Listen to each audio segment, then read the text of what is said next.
Good evening. I welcome you all to this fourth edition of CHW Khati. This is going to be slightly different. Though we love all the languages, uh, predominantly the last three sessions were in Odia. But this session is going to be predominantly in English. And there is a reason for it. This evening's guest has got a terrible command over the language, if I can use the word, because English is his mother tongue, unlike ours, and he speaks it flawlessly without an effort. I have always been in love with his voice, I can say. This is a kind of a confession because the way he talks, the way he uses the language is something I always marvel at. It's not only mellifluous, it's, you can say it's almost scintillating. And it's wonderful to listen to him. And I am sure that you will also today enjoy it and you will agree with me, at least those who will be hearing Frederick Wright for the first time. And regarding his personality, we have already informed our members. He is basically a teacher. He started as a teacher, but later on picked up a number of roles. And the roles involve anchoring quiz. He was a quiz master for some time. He was writing brilliant poetry. And by the way, let me say, that's my only complaint against him. I have been telling him this also. That's all, you are writing so wonderful poems. Why did you stop? Maybe he will also answer that query of mine today, because all along he has been just avoiding and evading it. And like I think all of us Katkiyas, he is a bit complacent about certain things, and unfortunately for us, poetry has become a casualty. So he is multifaceted, and it's really lovely to listen to him. The only other person whom I regard with as much respect and admiration so far English language is concerned, to my mind, it comes as the name of Professor Altaf Hussain. Professor Altaf Hussain, it was not his mother tongue or the first language for him, English, but he used to speak English without making any effort. And that is something I have always admired. When I come across a person who speaks English naturally, of course, it did have some accents and all, unlike producers, but still, it was wonderful. He was a wonderful person. And next is, to my mind, our guest of this evening, Frederick Wright sir. So it's really a proud privilege on the part of Cuttack's work to host him this evening. And when, sorry, when I suggested that sir, you come down and interact with us, he said yes, I'd love to. Like, all people who are inhabitants of this millennium city, he enjoys talking. And we have spent quite some time talking to each other in my office room, in Chandigarh, and elsewhere. And primarily it started with in the campus of Ramsey College. And I remember him for another reason, though he was not taking my classes. We were having some poetry sessions which were being hosted by Chandravaga Poetry Society. So that is another aspect I must mention. I have been always an admirer of his recitation. And I think he will at least recite one of his poems or any poem that he finds interesting this evening also. It's unbelievable. He is so good. And at that point of time, as you know, the exposure was limited. Right now, the youngsters have a lot of exposure. All of us, we are having a lot of exposure. But he was really good at it. And I used to attend those sessions at Cuttack and Exi mostly. And on and off, we used to meet, and he is a person whom, after meeting sometime, you cannot just help but love. Admiration, respect follows, that's a different story. But at least one thing is assured, that you are bound to love him. He is a tremendously lovable person. So yeah, we are really lucky to have him with us. So now I would like to request him to come here and interact with us. And as the tradition of Cuttack heritage work goes, we don't present flower bouquets and other things. We don't maintain that formality. But I would like to request Om Prakash Mahanti to come forward and present present badge on behalf of Cuttack heritage work to Frederick sir.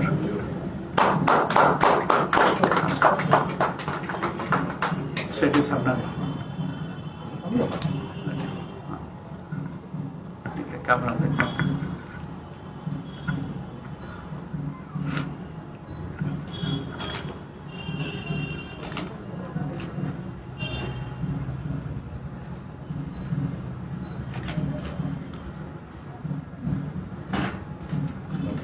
Thank you. I'll just add that Cuttack Heritage Walk is conducting, as you know, most of you know, regular heritage walks. The next walk is on 28th of this month, and we have started this Khati only a month back. We started it in February, so this is the 4th edition. Sir, thank you, sir.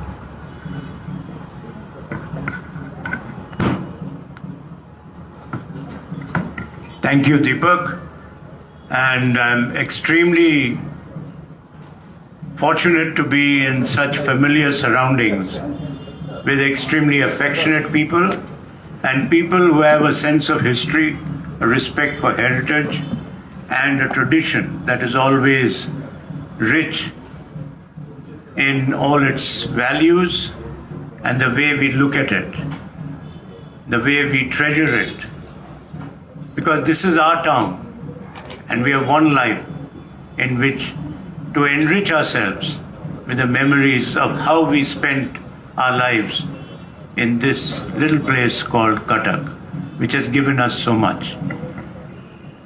Thank you, Deepak, for the very generous introduction. It's one of the most generous introductions I've ever received.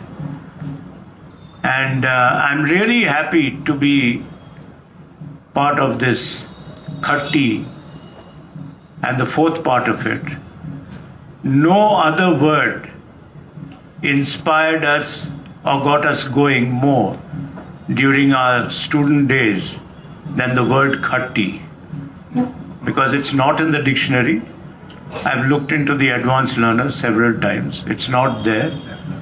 Some absolutely absurd definitions are given of Indian words, but I think this is a local word, and best it not be defined and remain in shrouds of ambiguity. My dear friends, by an accident of happenstance, I was born in a small hut on the 27th of January 1951, in the very heart of Cuttack, in Patan Sahi, delivered at home exactly at lamplight. Whenever my mother used to recall this momentous occasion, because there can't be anything more important than your birth, your being, I almost feel that I am part of some novel, early chapters of Prem Chand, or perhaps it's some kind of a Dickensian birth, you know, the poorer part of London and its suburbs and all that. And I used to enjoy them recalling that I was born during lamplight and we had no electricity there. Many things happened. And then we shifted to a small house in Pension Lane, and that's when education actually began. And with a lot of romanticism, I recall that when I started going to St. Joseph's, those days boys were given the liberty to study in St. Joseph till class 5. That was perhaps the Lakshman Rekha of a boy's innocence, class 5. So my mother used to teach there, and I started my education in St. Joseph. Mostly all foreign sisters from France, from Ireland, from England, from Scotland also. And that was the old building of St. Joseph. And I can never forget it because it didn't have a boundary. The boundary was a zigzag of bushes. And the first memory, growing up as an Anglo-Indian child, I'm not moving away from the theme, that where we stayed in Pension Lane, there was a pond, a very dirty pond. But then ponds in Cuttack must have a scum on it. And someone there owned a horse carriage. And 2 horses used to pull it, with all its upholstery and all that. And one day a lady came and invited my mother to go to school in the horse carriage. And that was my first ride in a horse carriage. And getting into the horse carriage wasn't anything very Victorian, because the smell of a horse's back is never certainly anything stimulating. It smelled that way. And as we chockled through, the roads were worse than what it is now. And we went to St. Joseph, and the way my mother daintily got off the horse carriage and then very meticulously and carefully got me down from the carriage. We had a small package of books, small bag, canvas bag. And I had that horse carriage drive several times. The other thing, growing up as an Anglo-Indian boy, it was in St. Joseph that I met all the Anglo-Indians, the Anglo-Indian boys and girls, because some were hostelers who used to come, they used to come from Kharagpur and Khurda, where their fathers worked on the railways.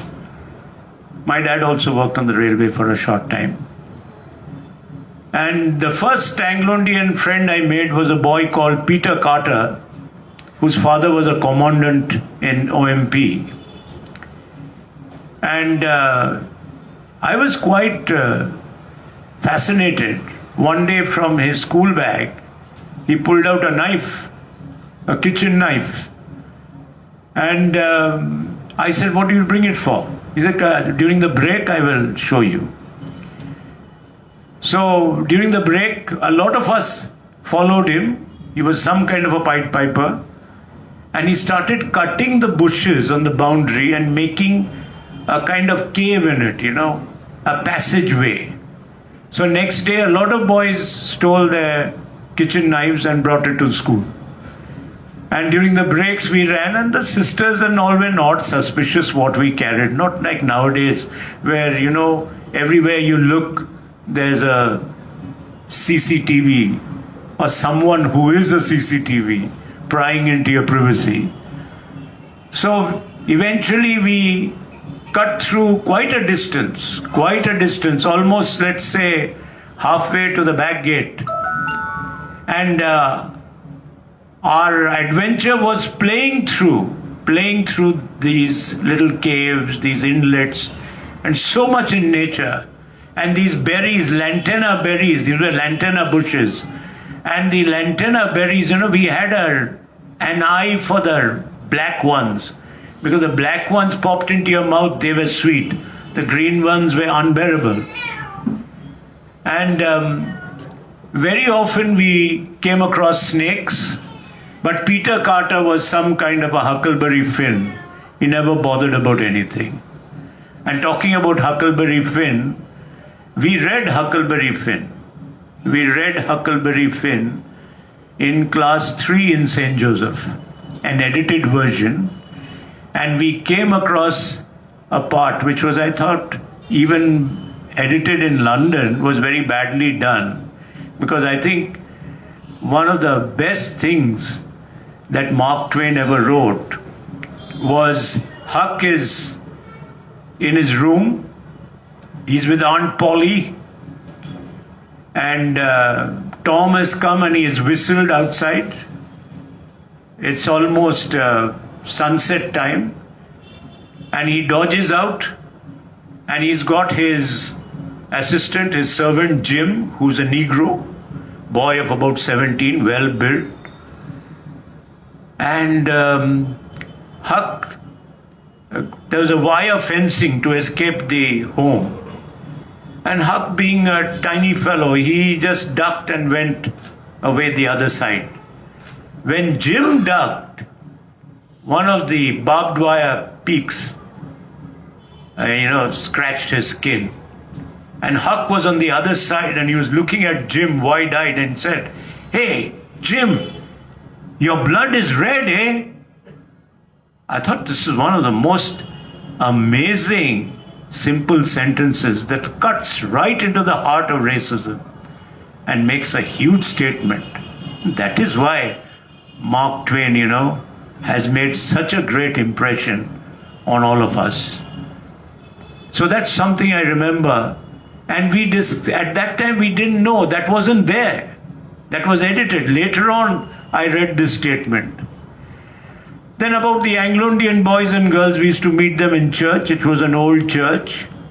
And the Anglo-Indians took a very active part in church.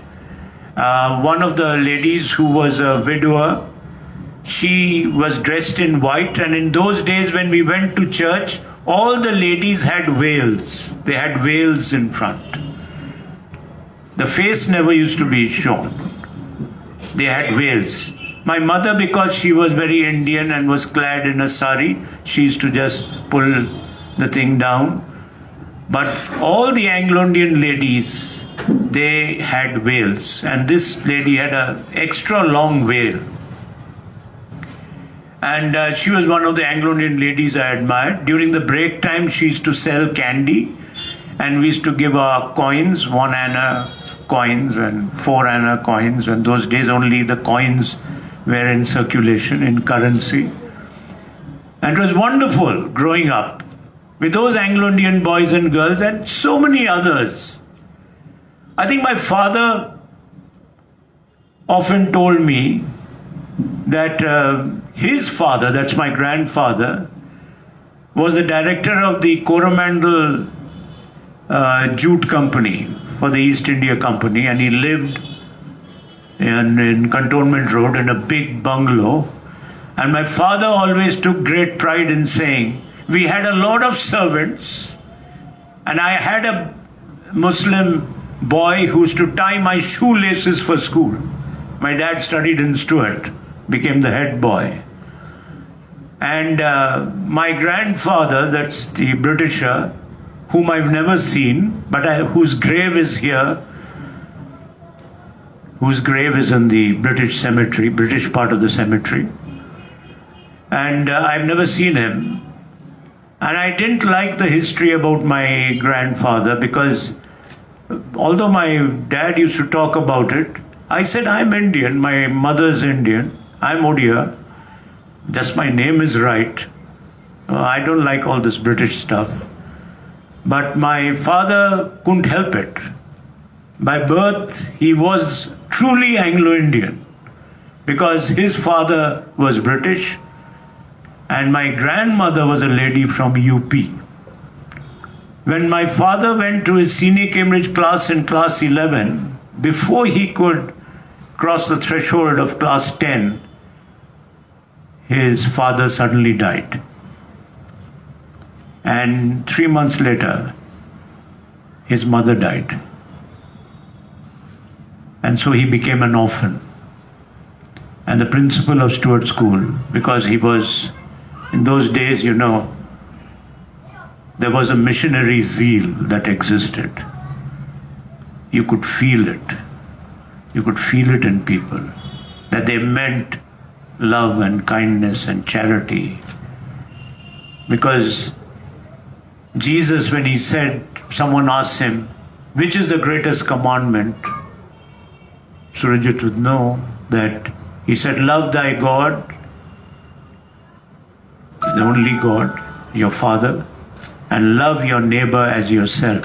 When Jesus said that, he meant anyone in need, anyone who's in pain, irrespective of color, status, situation, is a neighbor. And the principal of Stuart School, I think, followed this very well. And he was a Britisher. And he called my father and he said, you are the head boy of the school from today. I make you the head boy because you are our best athlete. Because in those days my father used to be taken by the Eastern Railways to do athletics for them and play football for them. And we had an almirah full of cups and shields, which my dad had won. So he was an orphan, had a hard time, stayed in the Stuart School hostel, and he got through senior Cambridge. And then he joined the railways. I'm telling you the Anglo-Indian lineage, because I want to stick to the theme. And I'd never seen Khurda. My dad went in there and worked in the loco shed. And that's what made him so artful in all things mechanical.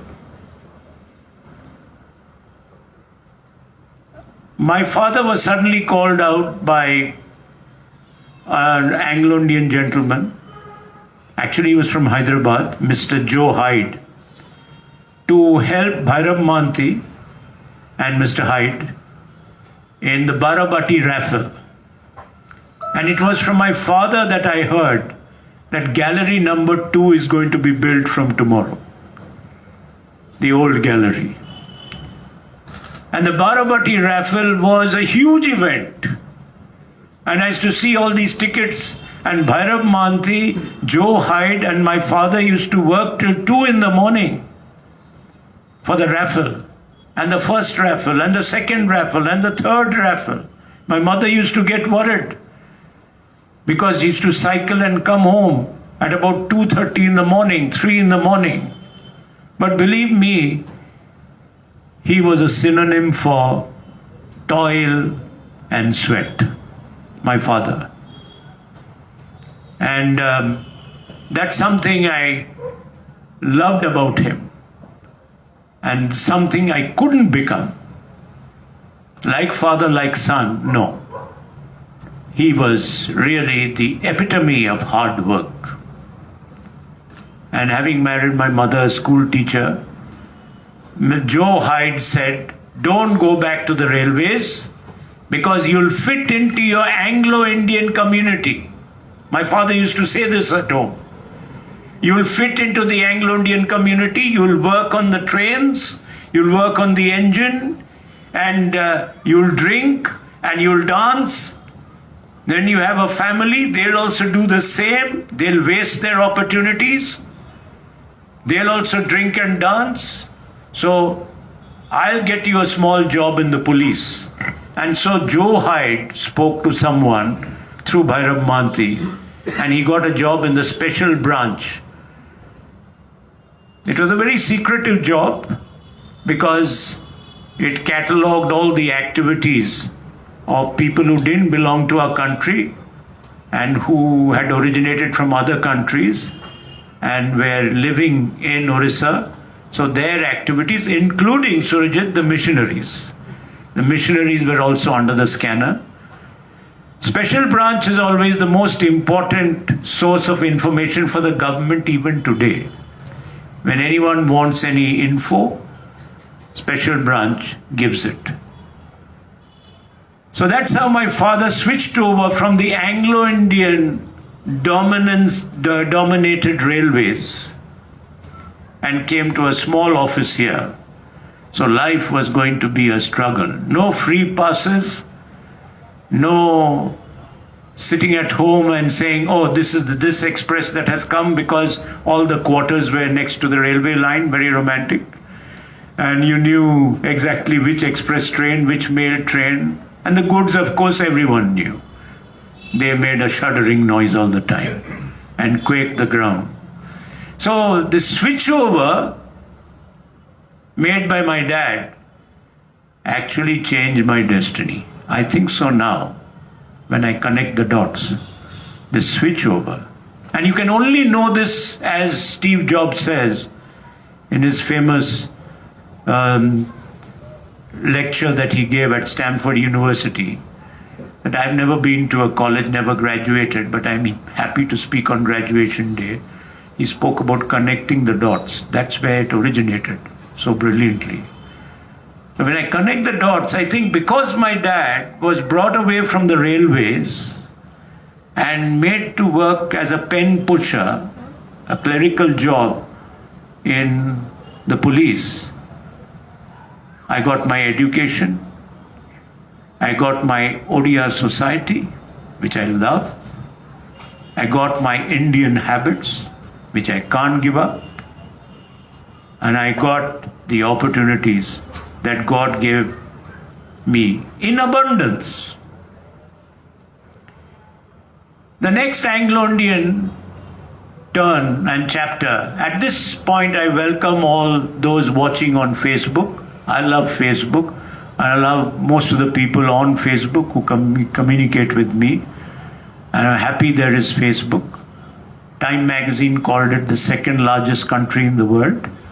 And I think in many ways, if Instagram hadn't come out and Snapchat, it would still be the second largest country. Thank you for watching. So, in Stuart School, the best thing about Stuart School was the assembly and the principal giving a little lecture. Always a British principal. And the worst thing about Stuart School was you had to meet the principal no matter how good you were, because he had a leather belt. And it almost became mandatory that someday you will flout the rules and get into his office. And like in so many books by Charles Dickens, you'll bend your back and he'll give you 5 or 6 slashes on your back. If you don't get that, you'll never be a man. And so I really loved it. And I visited him, unfortunately, twice or thrice. And that was quite wonderful, because that really gave you a love for rules. You love the rules, you respect the rules. And that's where I made all my friends. We had a huge Anglo-Indian crowd, again from Khurda. They were great at hockey, also good at football, great at athletics. William Baker, for example, who now lives in Melbourne in Australia. Scudder, who was fantastic down the right flank with the hockey. And then we also got into the hockey team. Chinese, Mahapatras, Mishras, Manthis, 1 or 2 Wrights, Davids, and all making the hockey team. And our nightmare match was against seminary school. Because seminary school always knew from the beginning they're going to lose the match. Because we had sparkling forwards and we had a Chinese goalkeeper who was the Great Wall. He never allowed anything in. He got smashed on his face several times, on his nose, which became flatter. You know. But why I remember this is the Anglo-Indian Boy, Cuttack and others told us that since we are not playing and this is the junior level match, be sure if you're running down the left wing or the right wing, these people from seminary will bring umbrellas, which were, hooked at that time, and hook your legs so that you fall. And they were from the beginning always the Turks and Tatars against us. Always the Turks and Tatars against us. Be it cricket, be it football, their entire group was there to stone us, to heckle us, to catch us by the collar, until one day the British PTI himself got in. He was from some county, very tall man. I think he was named Mr. Cameron. He got in. He caught hold of some of those seminary boys and smashed them up. And then the word went round town that there is a Sahib in Stuart School and he's dangerous, don't try all this. And for the rest, peace prevailed. But the Anglo-Indian boys in school were given prime positions as prefects, as captains, in hockey especially. Cricket was dominated by everybody, anyone who was good at it. And the other Anglo-Indian boy whom I remember from my tryst in Stuart School was Rudy Burke. Dilip would remember, Rudy. Rudy was an absolutely menacing fast bowler. A menacing fast bowler. Before he picked up on other things, the real Rudy Burke. And don't forget, his father was Chief Secretary of the state. And his father was a role model. The secretariat was in Cantonment Road, close to where I live. And Mr. Burke, as Chief Secretary, who used to be seen exactly at 9:30 with files under each arm, walking down to his office. Chief Secretary of the state. No car, nothing. This was Rudy's upbringing. And he was, you can ask Dilip, he was a big name in Stuart School. And he dominated people's imaginations. He was that kind of a person, a legend. That is my Anglo-Indian connect. Then, of course, in class 6, I had picked up friends with all those who were around me in class, with Devanand and Yagnesh and E.V. Shin, who's eye specialist in New York, and Shankar, who's a robotic surgeon in New York. Picked up all of them. And the journey in the school was wonderful. But for some time I took a break. And my mother sent me to Don Bosco High and Technical in Lillua after speaking to the bishop, who was a Spanish ecclesiastic person. And he spoke to the principal of Don Bosco High and Technical, which was one of the most reputed schools in the country.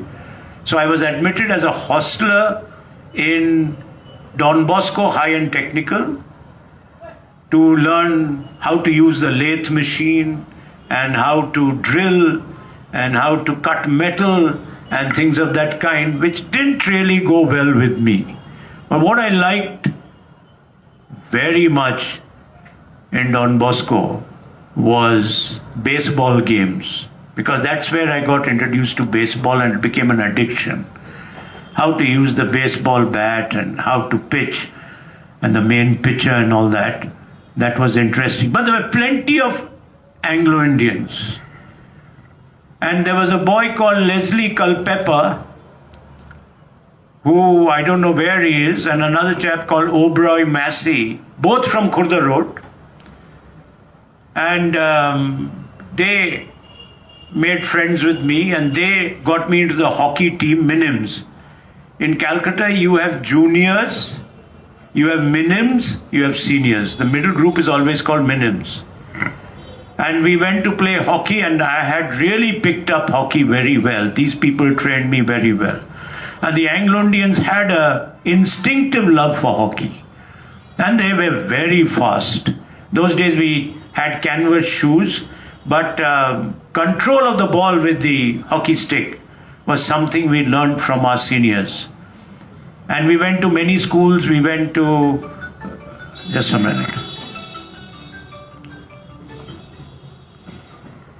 We went to many schools in Calcutta, but I remember particularly La Martiniere, because we defeated La Martiniere 3-2, and the La Martiniere principal asked us to stay back for dinner, and then he came and spoke to each one of us and gave us a gift.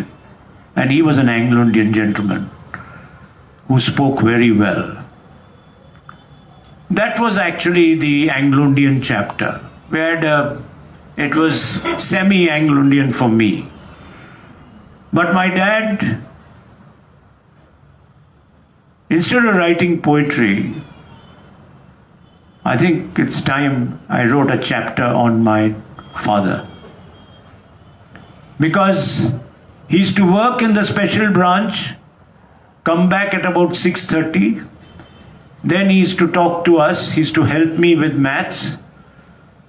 And after that, he will start repairing watches to earn extra money. And he was a genius at repairing watches, clocks, and that's how I saw the famous Hickory Dickory and the Omega watch, because it used to come to him for repairs. Different kinds of watches. And he used to repair these watches with an eyeglass in one eye, and that's why he had a dent in one eye. And he was pink in the face. And he used to, sometimes when I had fever and I used to get up in the middle of the night, I used to see my father with one small lamp, electric lamp, working at watches, repairing them, doing a fine job. And next day someone would come, take a watch, get some money. This is extra money to pay for our books. And that's how I learned sweat and toil. He took it the hard way. And now I realize that there's no other way. It's the only way. If you want to be a great doctor, it's the only way. You want to be a great writer? Jeffrey Archer wakes up at 5 in the morning. From 6, he till today keeps writing for about 4 hours. Then has a breakfast. That's the sadhana, to put it in an Indian word. If you don't have that, you can't handle life the way you would love it to be. No. And then came Ravenshaw College. And Ravenshaw College, people advertised it as the Oxford of the East. But in my first year in college and the first class in Ravenshaw College as a student, I really felt it was the Oxford of the East. The teachers, the way they wrote the main points on the board, the way they explained, the way they literally, went right into the bottom of a poem. They became the poem. They became the idiom. They explained the symbols. They defined the metaphors. They read it with such awe. Really, that something was very inspiring. And then, of course, doing English honors. And then came the 2 years MA, which was fantastic for me. We had Professor Sarbesar Das. We had some of the most eminent people in literature teaching in Ravenshaw College. And I remember the principal, Dr. Mahendra Raut. Always busy, either in the chemistry department or everything else about Ravenshaw College. And he had a piquant sense of humor. I loved his sense of humor. I remember when I became a lecturer and I became more conscious of my looks, because Ravenshaw had all the attractive people there. And being unmarried, near the sundial, it was sometime in the late afternoon, I was combing my hair with a small comb. And then I found one hand on my shoulder. He said, and you know what he told me? Even without combing your hair, you look handsome. And I thought he was really going to tear into me. So that then the teaching thing, the teaching part in Ravenshaw College is something that I have to tell you about. Let's not keep it under wraps. Nothing should be mysterious.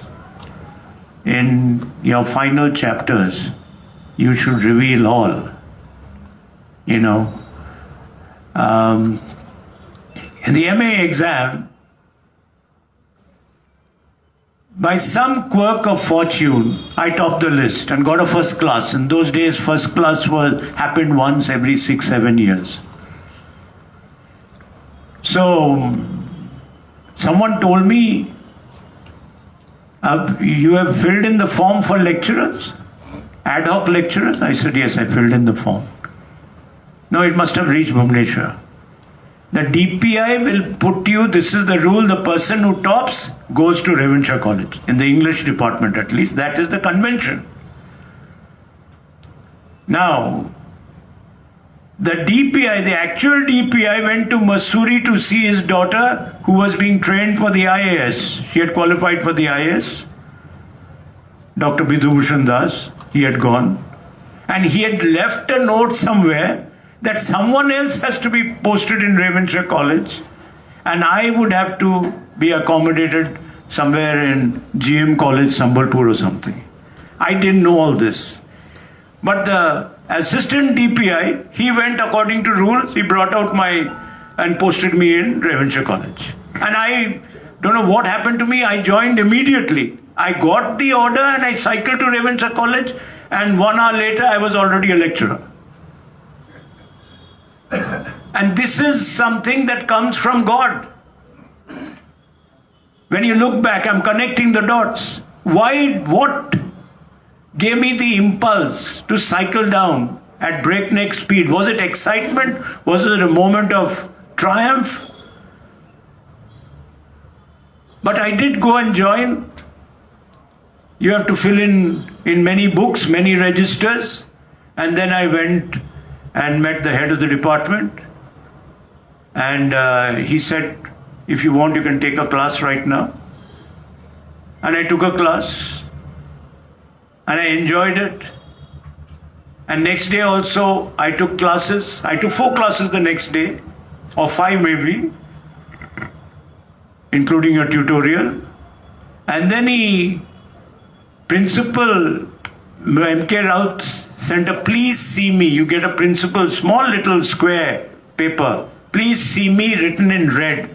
That means the principal has some business with you. So when I went there, he's saying, who is playing this puppeteer's game? You have joined, you are my student, you have brought glory to my institution, I'm proud of you. You are a very close friend of my son, that is okay, I've seen you, but you are my boy from my college. You know, he had that sense of ownership and pride. That's what I like about principals. If you have that sense of belonging, people will die for you. People will work their hearts out for you. So he said that another order has come that I should be transferred. Now only 3 days in Ravenshaw transferred, because Bidhubhushan Das had arrived, shouted at the man under him and said, cancel that order, give a new order and let him go and join in Sambalpur. Mahodaya Raut said, sit down. And there was Rabi, who was a peon, you must have known, very famous, short chap, very busy all the time. And the principal gave me a cup of coffee, and he also had coffee, and he said, sit, wait. And he himself dialed a number. Those days, those black phones dialed a number. And he spoke to the education secretary direct. That I am talking about Frederick Wright, whom you all have transferred within 3 days from Ravenshaw College. Is this a decent thing to do? What am I, principal, or what am I? You're joking with me? Just think of it. And please see that this order is cancelled. I want the boy in my college. He is my boy. He said it. He's my boy. That's the love and affection. The order was cancelled. And I carried on in Ravenshaw College. And despite a lot of transfer orders, I survived in Ravenshaw College for 14 and a half years. I think for an English teacher, that's a record, beating Kamruddin Khan's record. Yes. And then teaching became a wonderland for me. I used to enjoy, I used to get into the class and just extempore start, whether it was Robert Frost's poem. I remember I was teaching a one-act play to the science students, and it had something supernatural about it. And when the supernatural thing came, and I said, and he slid his hand over the upper berth,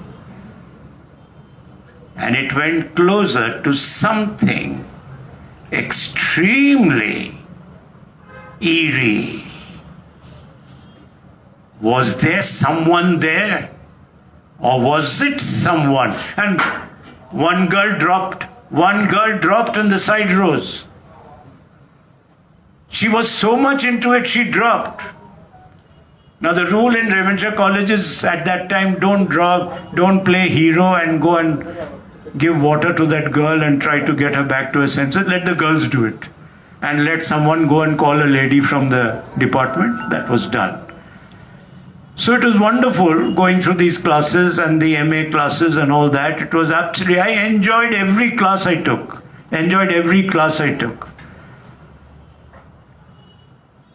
And I don't think, given a second try, because the most beautiful things in life should happen only once. And look at all these people who came to help me. God doesn't always give you the people you want. He always gives you the people you need. And I think that's what happened in my life. So 14 and a half years in Ravenshaw College. And then, of course, I spent 3 years in SCS College, Puri. But Ravenshaw was Ravenshaw. The memories of Ravenshaw will never die down. The wonderful students, the way they took part in poetry, in drama, and Devanand was there, Sujit was there, Mahanti, Chinu was there, Jenna, and we had a good crowd in the staff room. But I must tell you an anecdote about Ravenshaw College. A fifth-year boy, means pre-final year, MA, boy, was always talking to a girl who was in the final year, second year English honors, in the English department. So they used to talk in one of the tutorial rooms where I had a tutorial. Now, when there's a tutorial after 2 o'clock, if the boy and girl are talking, why should I bother about it? There's so many rooms vacant. I used to take the boys and girls into some other room. Why disturb them? And carry on with my classes. I didn't know what was brewing and who was telling whom what. But one day, just when I was in a bright mood, ready to take over the register and go to an MA class, one lady, very fashionable, well decked in all the jewelry, came into the staff room. Paresh Raut was sitting next to me, the late Paresh Raut. And she blustered me. Is your name Frederick Wright? I said, yes, madam, you got it right. No, you are the one who is putting my daughter's life in peril. You are encouraging her with this boy. You are seeing that they talk in private in certain rooms. I've got to know. And we are Brahmins, please remember. And please tell that boy that I have enough connections to get him out. I said, madam, that you can't do. I can take a class where Paresh Raut was very upset with that lady. Dauntingly coming into the English staff room and blasting me left and right. But I told that lady, I said, one day, madam, you might have to come back here again. I told her that. Oh, I'll never come back. Now that boy went on to become an IAS officer. And this lady trailed that family through hell and high water. A wedding was arranged and she came back to the staff room and gave me a wedding card and apologized to me. So that's what I say, God doesn't always give you the people you want, He give you the people you need. And this was a wonderful lesson. I did go for the wedding. In those days, people used to serve themselves and all that.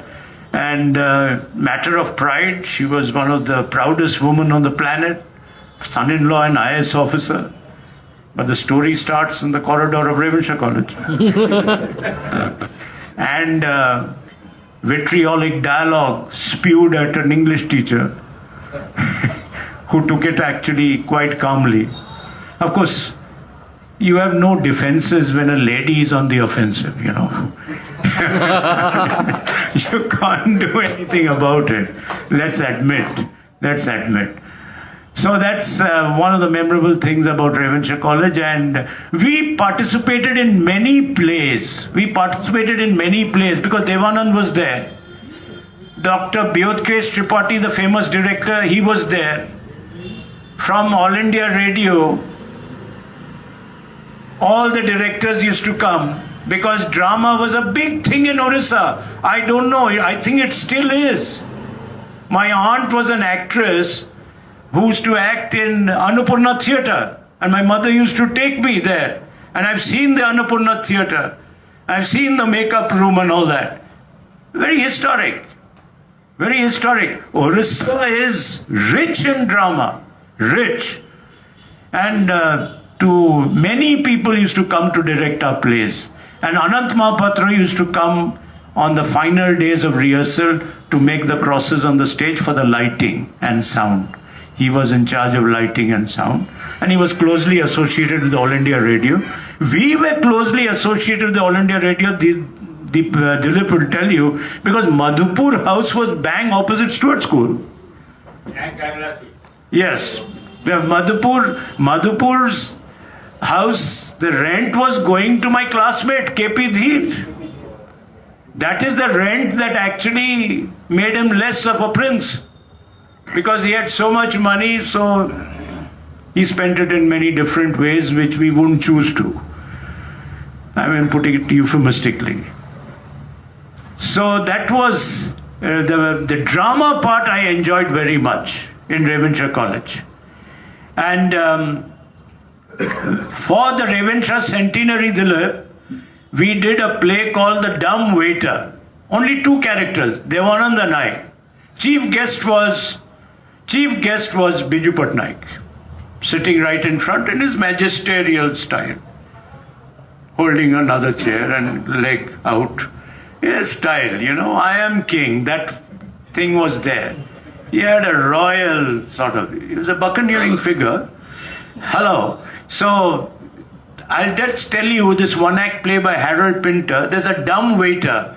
Dumb waiter means you rent out a room in someone's house, but you also want to dine there, have breakfast there. So though the landlord who stays on the first floor, he has a dumb waiter, a shelf, a wooden structure with 2 shelves, and it's on a roller. So 2 teas please, and 1 tea cake, 1 strawberry shake please. Yeah. The noise will come, and then after some time you hear the rumbling and the roller going down, and that thing would come right down. Now we shared the cake came down, but on the main day, I'm sorry to say, on the main day when it happened, when that cake, there was a dialogue connected with the cake. Now, Devanand Misra was perhaps the most explosive actor for English plays on stage. I've learnt a lot from him. His natural modulation, his eloquence, but his imagination was so fertile that he could put to shame the prompters on either side. Because when the cake didn't come down, because one of my closest friends, who became a minister for 4 terms, and he was a student in the college, from the back has taken the cake and they've had a good feed. They have consumed it.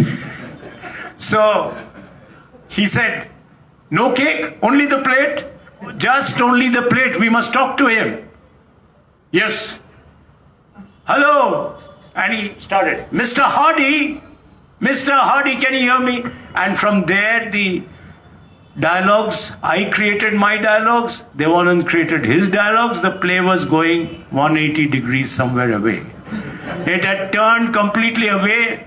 Raju Bhai, who, joined State Bank, Rajgopal, he taught in Revansha. He was going crazy at the side. He says, come back to this dialogue. Come back to this dialogue. And from the other way, one lady, she was also prompting, you people come back to the play, come back to the play. But we had already made a new play.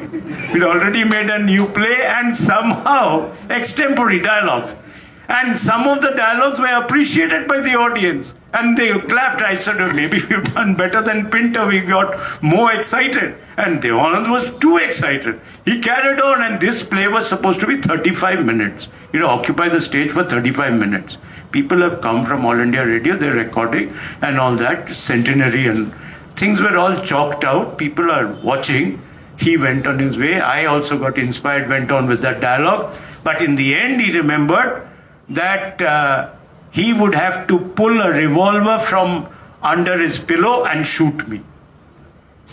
It had already become a comedy. Now, how is he going to make it that grim and that so weirdly wicked and malignant and maybe malicious to shoot me? There has to be tension. You just can't pull out a revolver. Hey man, how are you doing? Bang. You can't do that. It's absurd. It was an absurd play, of course. So then he got back into the text. I had to recall what the dialogue is because I was all muddled up. Finally, we settled to the last line and he shot. Then it was announced that the Centenary Committee now would request the Honorable Shri Biju Patnaik to come and give out the Best Actors Prize. Biju Patnaik came right on stage, took the microphone and said, this is absolutely idiotic. You know how he speaks. He doesn't care. This is idiotic. Two people on stage, and how can you have best actor? You can have a better actor. You can't have best actor. You've forgotten your degrees of comparison here in Revansha College. And he said that. And he said, it's okay. I will give both of them prizes. And it's amazing because he pulled out a stash of notes, whatever was there, he had an odd way. And he gave a crumpled ball to Dev and a crumpled ball to me. And hugged us because of the centenary and all. People clapped, photos were taken. Memorable moment. Memorable moment. Cake stolen. Harold Pinter's play turned upside down and yet appreciated by an audience. And that's how I remember. We also did the birthday party. And the birthday party, the English department girls did not agree to participate because the 2-hour play, they did not.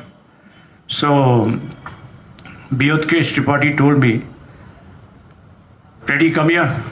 I said, yes, sir.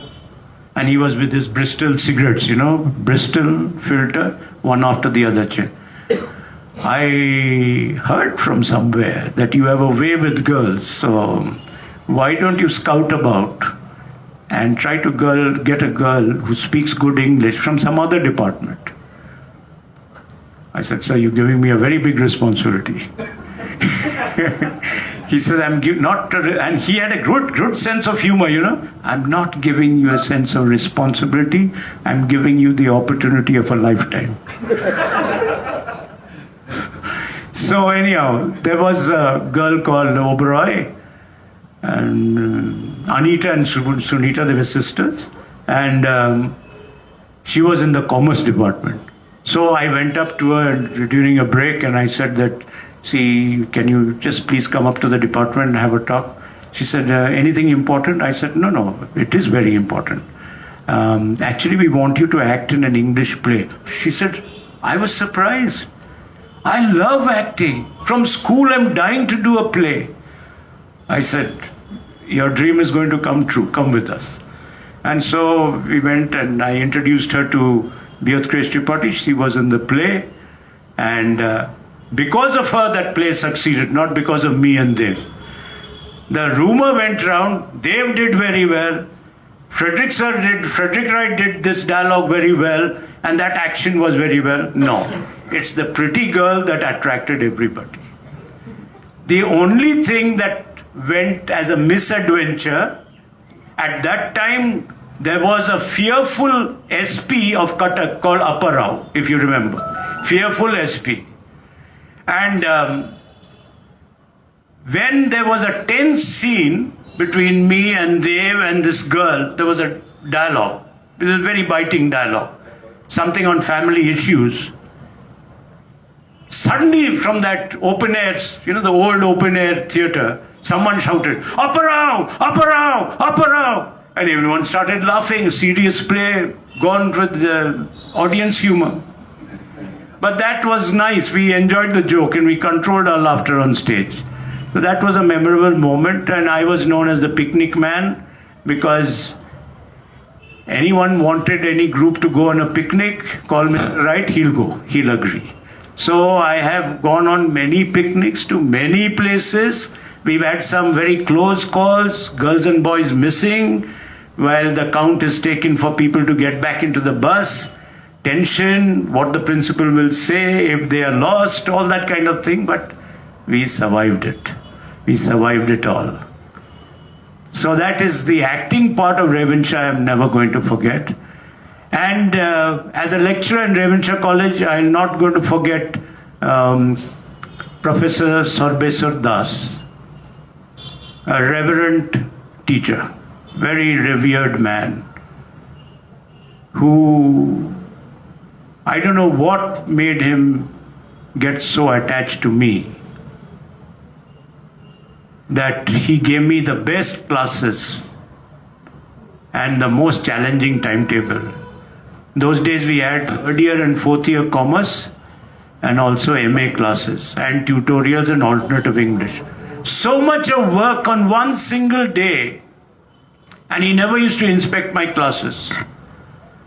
So actually he made me the teacher I was in Revenshire, so Professor Sorbesar Das. Then we had a UPSC, we have this UPSC interviews for batches, you get graded and the positions are there for your promotion. And actually for 3 years, they had not conducted the PSC, as they say, Public Service Commission, they had not conducted it. Now my name being ending with W, I was last in the English list and junior most. So it was held here in Cantonment Road in the Public Service Commission office, not the new office, the old office. It was a cyclonic day and I was the last man in. And Nandita's father was the chairman of the Public Service Commission. And as I went in, he's saying, it's a blustery day. Would you love to have some coffee with us? I said, sure, sir, I don't mind. So he, through his experience, knew, we've got the right chap. We'll get some talking out of him. And so he asked me to recite something from Tennyson, which was his favorite poet. And I recited from Tennyson. And he asked me if I knew anything about Jane Austen. I told him. About Dickens, I told him. Anything about Tolstoy. He said, what do you like most about Tolstoy? I said, sir, 2 things. One is that famous introduction in Anna Karenina, that all happy families are the same, but each unhappy family is unhappy in its own way. That's one thing I like. And I like the other fact about Tolstoy is that he was born in a 42-room mansion, but when he died on a lonely railway platform, and peasants picked up his body and brought it home. That's something I like about his biography. It touches me a lot. He said, yeah, I've read it. Yes, good. Tell us something more. You won't believe. Others took only 20 minutes, 15 minutes, and all that. Even Sujit got up 15, 17 minutes. I was there with them for 1 hour, 15 minutes. So the next day, with a twinkle in his eye, Professor Sorbesar was ruffling my hair as I was going to take my class. He said, I won't tell you who's come first, but that's the way of him saying, you've come first. That's the way of him saying, you've come first. So that was wonderful. And my relationship with him was wonderful. He inspired me. He explained many Sanskrit words in folk quartets to me. So how the Gita, Eliot came across the Gita, which part of the Bhagavad Gita he liked, which part he misunderstood. Eliot misunderstood. And the other thing, now this is I'm going to only share with you all for the first time. He knew some Tantra Mantra. I don't know exactly what the mechanics of it is, but he knew something. If he never understood an ambiguous line and its allusion, he'll do some puja, get into a trance, and he'll call T.S. Eliot. Now this is what I heard from one of his relatives, who was very close to me. And he will find out the meaning of the line. And I'm really shocked. He explained 6 lines in a totally different way. It wasn't in 20th century views.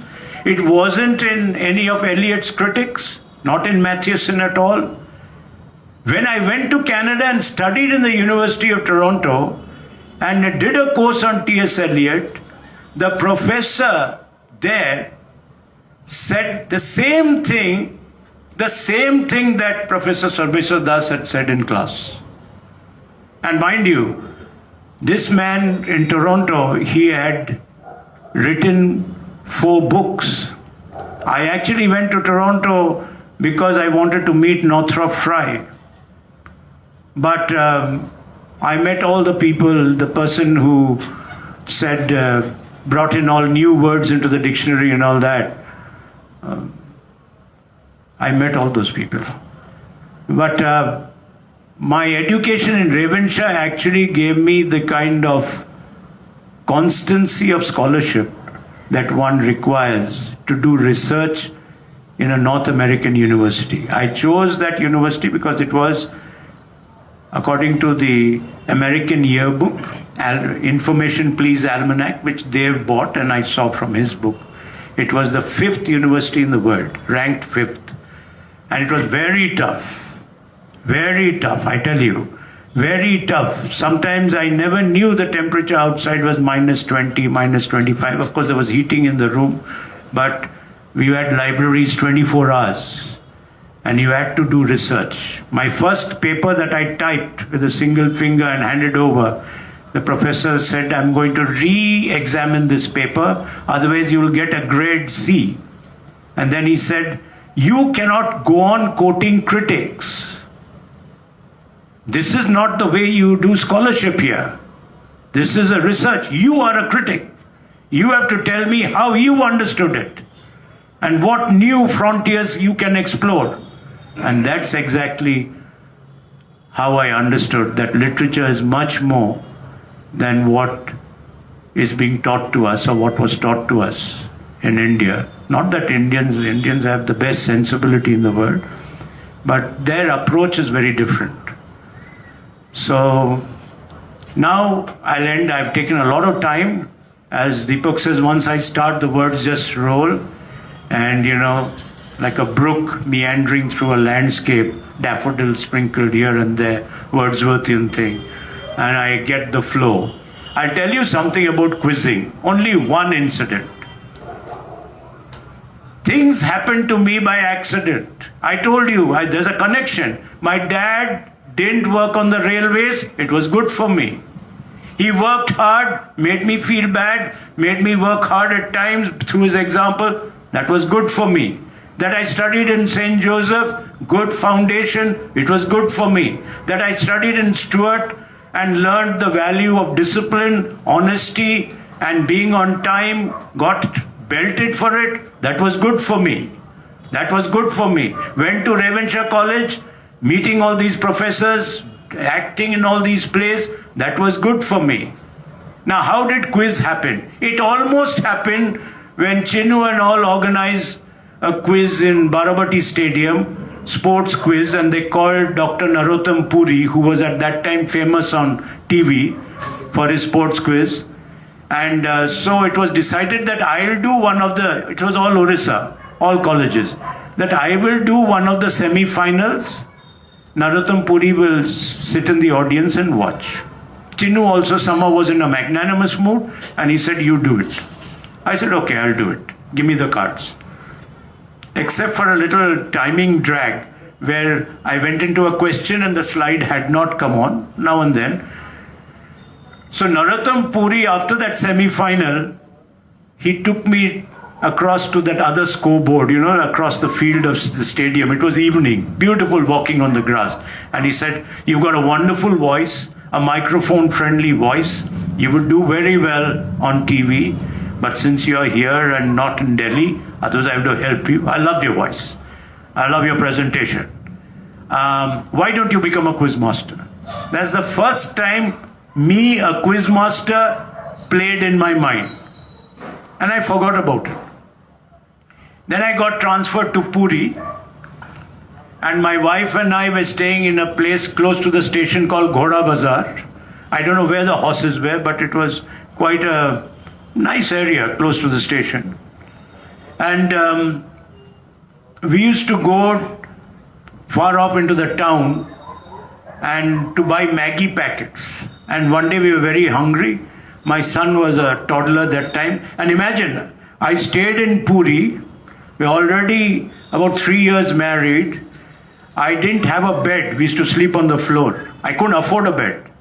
Salaries were rather low that time. So we didn't have a bed, and many times, Puri is a terrible place for snakes. Although it's Puri, if it rains and all, snakes slither in. And most of them are venomous. Most of them are venomous. Now, we went and bought the Maggi packets. We bought quite a lot. And we were very hungry. So I told my wife, cook it. Good, hurry up. And then she's telling me, we can't eat it.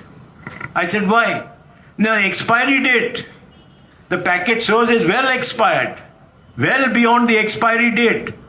I said, really? But we are hungry. So I walked down to the station, bought some bread and some dalma from one of the hotels, and that's how we managed. But the next day I wrote a letter to the Nestle company that Puri is the most visited town in Orissa and also in the east, and you are selling Maggi, you're an international brand. How can you display and sell to customers expired products? So he said, okay. I mean, there was no reply, but one day after a month, one gentleman knocked on my door with a deep voice, and he says, I opened the door, I'm Mr. Gomes. I've been sent from the Calcutta office. You wrote a letter to Nestle company complaining about Maggi noodles. I said, yes, I did. So the company has sent you. And he went to a rickshaw and brought 2 big bags of noodles, sauce, Milkmaid, all their products. He gave it to me. So I made him sit down and I said, Gomes. No, I've been posted now in Orissa because of you. They said, now you come, you stay and keep visiting Puri. It's a temple town. If there's such a complaint, we get a bad image. And so he used to visit us often, and then he said, hey, I want to tell you something. Orissa's never had the Maggi quiz.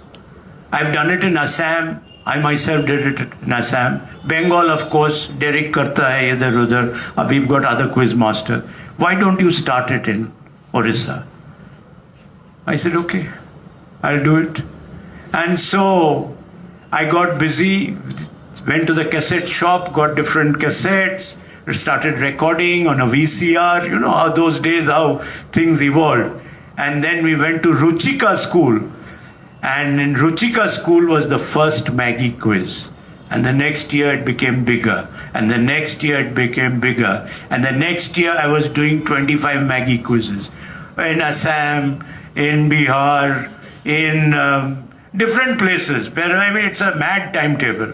And these corporate people, they don't give you time to sit down. If they're paying you, they'll get the best out of you. That's the corporate world. And so I had my own. Then the Limca people got after me. And Limca Book of Records quiz was extremely interesting. And I got chosen for the next and the next because of a very silly incident that happened. I had asked a question. St. Joseph was there. Stuart School Bhubaneswar was there. Stuart School Cuttack. And SCB. SCB wins all those days. We used to win the quizzes. Stuart used to be runner-up. And sometimes Stuart used to win, depending on who's participating and their dynamics. You know, how well they pull on with each other, because you need coordination. Some chap excited gives the wrong answer. This chap knows the right answer, the other chap. So, all that. Now, it so happened, the Limca Book of Records quiz, I asked a question to, sometimes you ask a foolish question.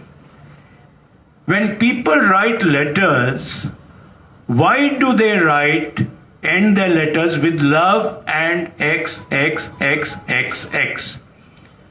Went to each team, pass, they scratched their heads, they couldn't answer. One young, beautiful, petite teacher on very high heels, because she must have been very short, she came down the aisle because the audience can take the question, and she took my microphone and said, it means with love, and the XXX means lots of kisses, and she said it with a lot of emotion, less romance but a lot of emotion. And she was and I gave her a packet. I don't know what they had given, I think track suits and all that. So I gave her a packet. Here, madam, what's your name? She was just going down the aisle. It was in Suchna Bhavan. Those days it was Suchna Bhavan. And tick down I said, madam, 1 minute. Please come back. You answered that question with love and kisses. Yes, I answered. How did you know? How did you know? Means you've been writing that. You've written a lot of love letters. It meant that. She was very embarrassed. And when I was leaving, but the Limca people loved it. The interaction with the audience. One Mr. Rao, who was the number 2 in command, he had come. He loved it. He loved humor. And he said, you are there.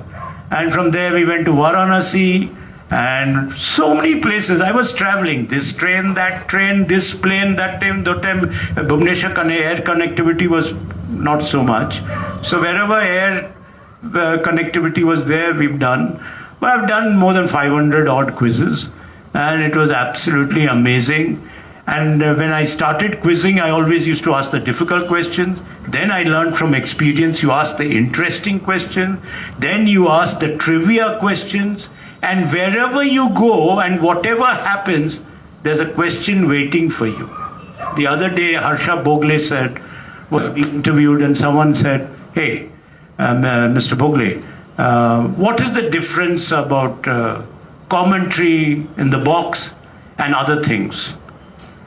He said, see, when you're giving commentary, you can't wait for a word to come. It has to be there. You just use the word, because the action is so fast in a T20 or in ODI. It's so fast, and there's so much of tension, and there's so much of coverage. You just have to go on. Words have to come to you as leaves to a tree.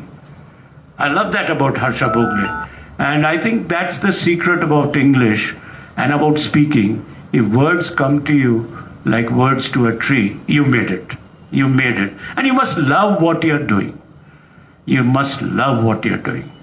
So I know there are many hats, as Deepak said, donning many hats. Anchoring, I think for 10 years I anchored the Konarak Dance Festival. It was another chapter, a very rich chapter, because I met some of the best dancers in the world, classical dancers in the world. Many stay in the USA, many stay in other places also. And the Odissi gurus. It was my last interaction with Guru Kelucharan Mahapatra, who came and slunk into the audience to see if his students are making the right moves or not, and he went away.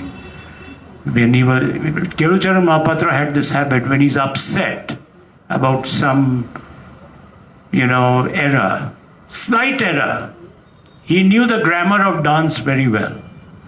So, slight error, he was a perfectionist. He'll walk away. He'll not get angry, he'll walk away. And I've seen him as an anchor at the side of the stage going away. And then I used to tell Kumkumanti, Kedu Vastile. Hey, Kedu Vastile. Tamane bigidichantiyo. Because the disciple knows the Guru's habit. Bigidichantiyo. And that was Odyssey. But the most memorable thing about anchoring is that you have to travel every day to Konark and come back for 5 days. So 10 into 5, 50 days on stage. So, but it was an enriching experience because it's to do with your culture and the culture of India. The Cuttack is very different. Yeah, I had the chance of meeting Birju Maharaj. And I must tell you all this.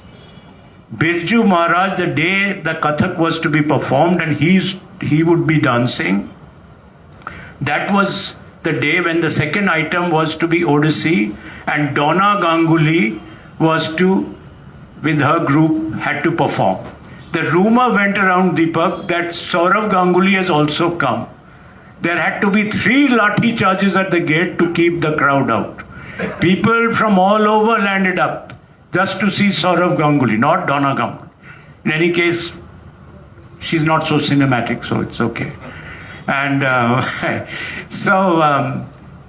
now what happened, just when the Cuttack was about to start, it started drizzling. It's an open air stage.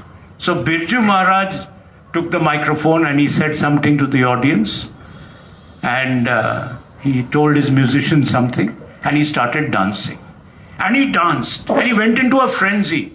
And you won't believe me, on the stage, on the green room, at the side of the green room, in the amphitheater, and in the path to the stage, there was no rain. Elsewhere it was raining. I could see from that eye. He used dance as a mantra to stop the rain. He used dance as a mantra. This is something that will never go out of my mind. It's a fact. And there's something deeper to the Indian arts, which you won't get in even the best of Tchaikovsky, the best of Mozart. You won't get. This depth, this connect with the metaphysical is something that can only be Indian or Eastern, to say it. It can't belong to the West. Occidental literature and beliefs, they somehow become stereotyped. Therefore, there are so many revolutions and breakthroughs and new movements and all. But Indian arts, there is a fine line of continuity. And these metaphysical aspects also add to it. So I think that was great about the... I introduced the in-between items interview. In between one item and the other, I used to call up people from the audience and interview them. So I've interviewed the editor of the Sydney Herald, the Melbourne Age. I interviewed, and very interesting interview was with an Odia doctor who lives in Pipley. His house is in Pipley, but he is a doctor, interventional cardiologist in USA. So I asked him a question that, do you think Dr. Mishra, his name is Sam Mishra, as an interventional cardiologist, if one of these Odyssey dancers had a pacemaker implanted, would she be able to extend her career? He said, very easily.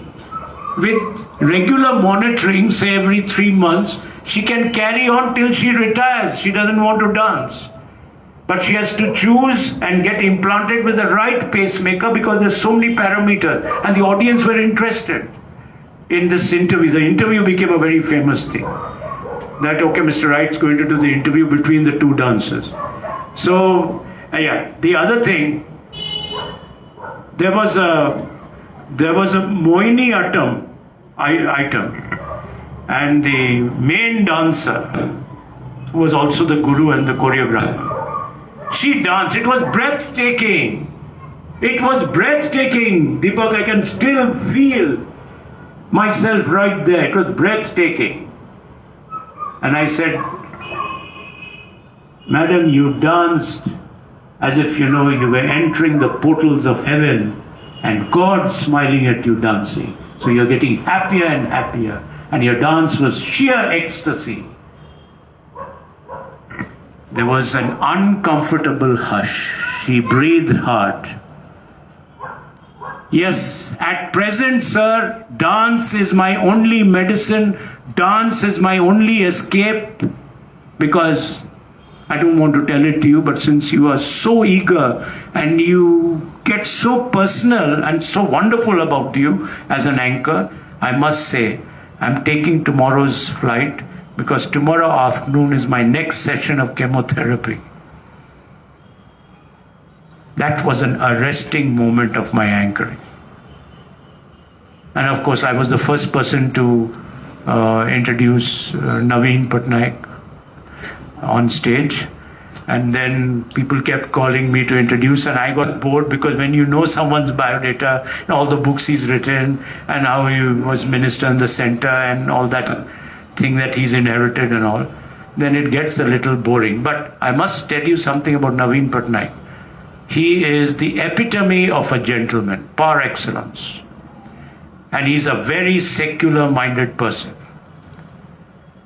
We were doing a Mother Teresa program in Bhubaneswar, in that other big hall. What's it called, Deepak? With that other big hall? Rabindra, yes. Rabindra Mandap. We are doing it in Rabindra Mandap.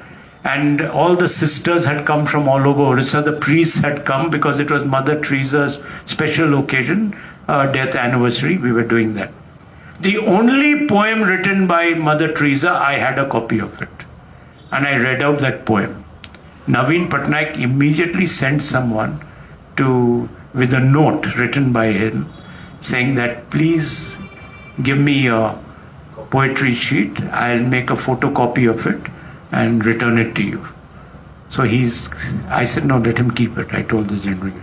And before leaving, he came up to me and thanked me and said, what you said about Mother Teresa should get into a book. Why don't you do it? So these were some of the few experiences I've had. I'm sorry there's no time left for poetry, but when you get a sense of deja vu, I'll read out a poem.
Now, why I'm reading this poem from Pablo Neruda is because I want to get that feeling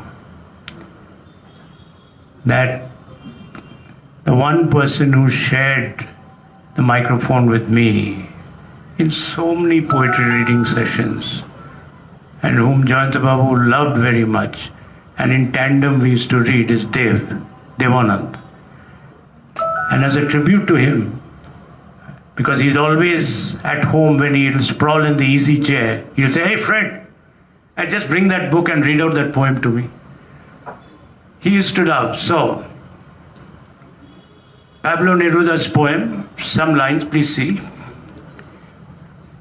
Tonight I can write. Tonight I can write the saddest lines. Write, for example, the night is starry and the stars are blue and shiver in the distance. The night wind revolves in the sky and sings. Tonight I can write the saddest lines. I loved her, and sometimes she loved me too. Through nights like this one, I held her in my arms. I kissed her again and again under the endless sky. She loved me, and sometimes I loved her too. How could I not have loved her great still eyes? Tonight I can write the saddest lines. To think that I do not have her, to feel that I have lost her, to hear the immense night still more immense without her, and the verse falls to the soul like dew to the pasture. What does it matter that my love could not keep her? The night is starry and she's not with me. This is all. In the distance someone is singing. In the distance my soul is not satisfied that it has lost her. My sight tries to find her as though to bring her closer. My heart looks for her, and she's not with me. The same night whitening the same trees. We of that time are no longer the same. I no longer love her, that's for certain. But how I loved her. My voice tried to find the wind to touch her, hearing another's. She will be another's, as she was before my kisses. Her voice, her bright body, her infinite eyes. I'm no longer in love with her, that's certain. But maybe I love her. Love is so short, forgetting so brief. Because through nights like this one, I held her in my arms. My soul is not satisfied that it has lost her. Though this be the last pain she makes me suffer. And these, the last verses that I write for her. Thank you.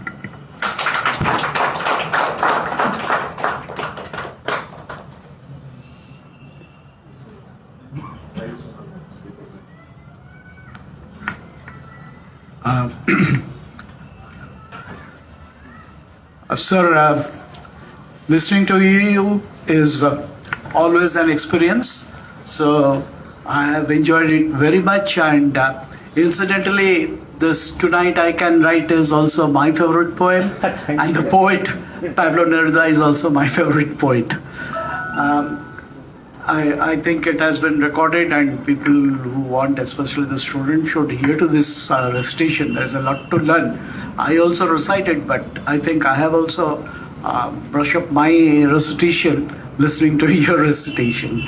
Of course, we did have our sessions at Cuttack Club earlier. So, sir, you see, love is so short, forgetting so long. That line keeps hunting once you go through the poem. Sir, but you know, love, I think, is the essence of life. And it is love which keeps us ticking in spite of so many other things. So again, it is love for a teacher which has brought a student of yours, Sai Suman, and he wants to meet you and make a small present. Sai Suman, please.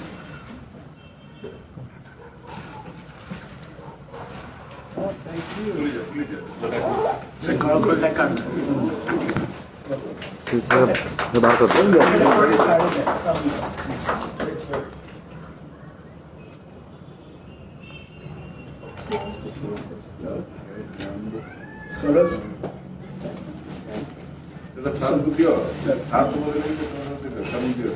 Sir, Dr. Sarosh Tripathi, Sai Suman's father, Manju Tripathi, right? His proud mother. So, take a photo till Pavitra, please.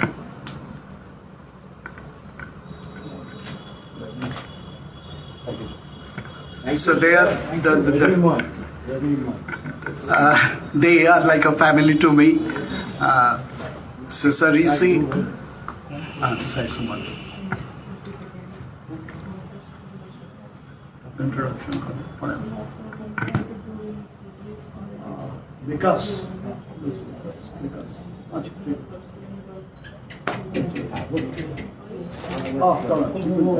Introduction টাই করব guest মানে introduce করবে দেন thanks করবে committee সারা question করতে না question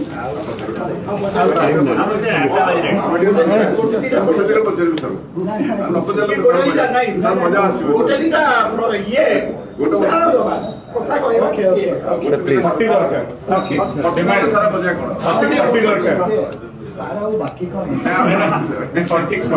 Yeah, please, you can. Sir, first thing also, we are obliged and thankful to you to bring us to the first right to the Ravenshaw College 100-watt Philips bulb classroom of Ravenshaw ground floor. And that time also we are using the word, sir is using the bombastic word. That is difficult to understand. So my question is for you, you got the chance lectureship by becoming first class and immediately. Which profession you will prefer other than the teaching? Other than teaching, I would have preferred the IAS. In fact, I didn't study hard enough for the IAS, so I did go for the civil service interviews. But I didn't prepare seriously, and for which many friends actually fell out with me because they wanted me to give the IAS, and they said you'll surely get it. But at that time, I was in a different, very, how should I say, young people are here, in a kind of romantic dream. So I didn't take it seriously. Maybe it was destined that I become a teacher, and it's good. I've met so many people. Yeah. Next question, yeah. One comment I would like to make. Yeah, please, Dilip. Dilip is my senior, so. Actually, Freddie, when you told us that growing up in Cuttack, you are Odia because you grew up here. Yeah. Now, what I would like to say, I could connect after so many years with one of my classmates, that is Mike Benson. Yeah. You remember Mike Benson? Yeah. Now, Mike passed out of school, studied in Ravenshaw, used to play very good hockey. He joined the Jat regiment. Good night, Dr. Tripathi. Good night. Good night. Good night. Sai. Bye. Madam, good night. He joined the Jat regiment after the 71 war. We met, of course, all this. We used to meet. After some time, he decided to go over to England because one of his grandparents was English. So the automatic, they used to get the English citizenship. It just happened that after many, many years, we could connect. Surprisingly, my son, eldest son, who stayed in UK and was working there, he was talking with him. And his aim was that he still remembers Odia. And he still calls himself Odia. And whenever there is a Odia meet, he says, you take me along there because I am an Odia. Growing up in a particular place will make you a part of that place. It doesn't matter to which community you belong. Whether you are belonging to the English community or the Muslim community, to the Parsi community, whether you are Canadian or Australian, it doesn't matter. Where you grew up, that is the place where you belong. Thank you. Yeah, Dilip, I'd just like to add one thing. In the Bible, in the Genesis, in the creation chapter, it's written that God created man from the dust of the earth. I would like to reiterate, when God created me, the entire vision of creation, He created me from the dust of Orissa. So I'm proud of it. I'm proud of it. Thank you. Any other questions? Yeah. Let me introduce myself. Yes, please. I am a junior to you from Remsa College. My name is Trilokya Jaina. It's a reverse coincidence that practically all your friends know me and I know them, and I don't know you. And I was actually inquiring about you a few months back because I'm in the process of writing the history of modern Orissa, and I was trying to dig into the Anglo heritage in Orissa and all these things. So I remember you because you are my senior in college. Incidentally, what were the income tax? I was commissioner and chief commissioner in Orissa. And people who are familiar with Cuttack Club, they will know me. I was the president of Cuttack Club for a couple of years. So I was incidentally told by a friend from Sydney about this stuff today. He said, you were inquiring about Frederick, right? This is a vision, can go on. I talked to Mona Manti and Mona. Mona was to accompany me, but he dropped out. He had to go for some reasons. I'll tell my impression about you as a college professor. When I came to Remsa College, you were probably in the final year of the year or something about that. I went to see the film Romeo and Juliet. Zeffirelli, directed by Zeffirelli. Zeffirelli, right? Zeffirelli's 1960s film, probably in Hindi cinema. I think it was in Hindi cinema. And we saw the film, and then one particular character suddenly struck me. I said, wait a minute, I think he looks like somebody. And it was Michael York. Yeah. He's the only one who really survived after that film. The others, the protagonists, they disappeared. Michael York. What Yes. Then suddenly I remembered. I said, it looks like Freddie Wright. So when you told about Mahendra Rao, telling you about your, humor, not to comb your hair. Yeah. So I can second it, and it's my personal recollection. But I have a couple of questions. Yeah, please. From my historical interest. One thing is, would you know what was the peak Anglo population in Cuttack at any particular point of time? See, the peak... Just one. Another question. The other question which really bothers me and which I've been thinking a lot about it, why Cuttack failed to build some kind of a subculture of Anglo-Indians.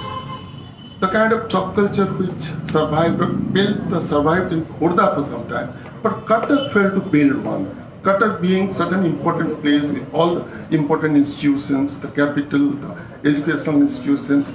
But I can remember as a boy who grew up in Cuttack, I never found that much of a subculture really survived in Cuttack.